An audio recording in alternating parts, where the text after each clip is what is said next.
mazuri, madarasa ni mazuri sana.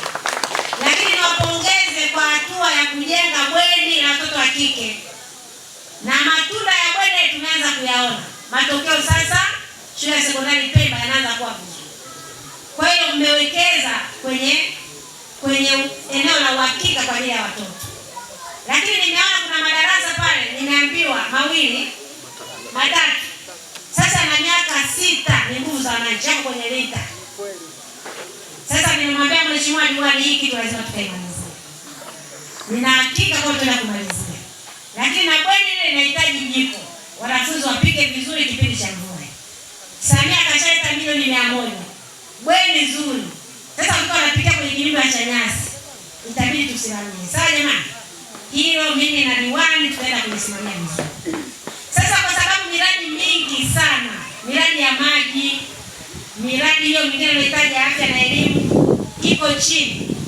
Nimemwambia mheshimiwa diwani na viongozi na watendaji wote tuliokuwa kwenye shule ile tulikuwa tunakagua kwamba mimi mbunge kila mwaka kwenye ofisi yangu nitawaletea mifuko 200 ya sementi na nitawaletea rola za nondo, rola 40, ili ikifika mwangalie kama kuna darasa, kama kuna jengo lolote liko chini kwenye msingi na wananchi wameweka nguvu zao, basi vifaa hivyo vitumike kusaidia miradi ile ipande juu isibaki chini. Sawa jamani? Na miradi ile ikikamilika kwenye hatua ya kumalizia tuipate taarifa mapema ili serikali iweke hela na tutasaidia tumalize. Sawa jamani? Haya tuliyoyaomba tusaidie. Tuna kero kubwa sana na Simba maji.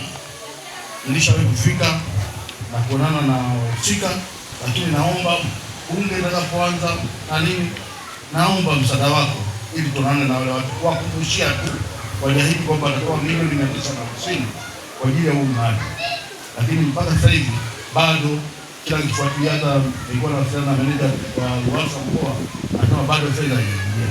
Kwa hiyo naomba hivi vitu tusaidie sana mheshimiwa.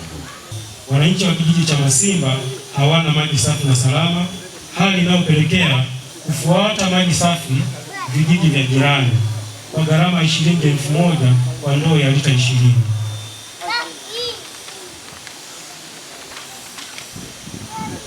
Mheshimiwa mbunge, kijiji cha Gonja wananchi wake hawana zahanati. Kijiji hii inawaletea shida kufuata huduma za afya kijiji jirani cha Pemba zaidi ya kilomita 5.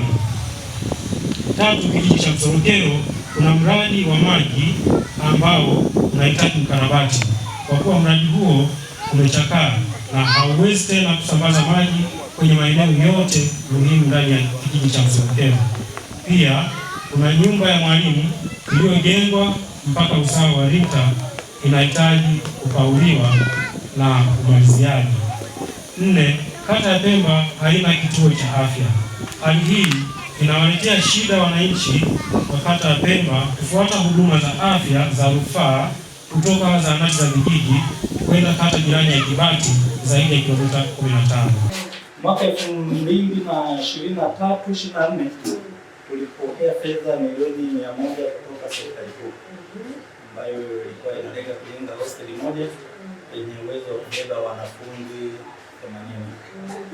Lakini baada ya kuanza kufanya ujenzi, baada ya kufikia mwaka ile pesa ilisha, mradi ulikuwa haujakamilika. Baada ya kufuatilia na juhudi ya viongozi, mwaka 2024 tuliongezewa hela nyingine milioni 28,237 kwa ajili ya kukamilishia mradi huo. Na mradi huo mpaka sasa ulipofikia, tuseme tumefikia 99.9 hivyo. Bongo Play TV.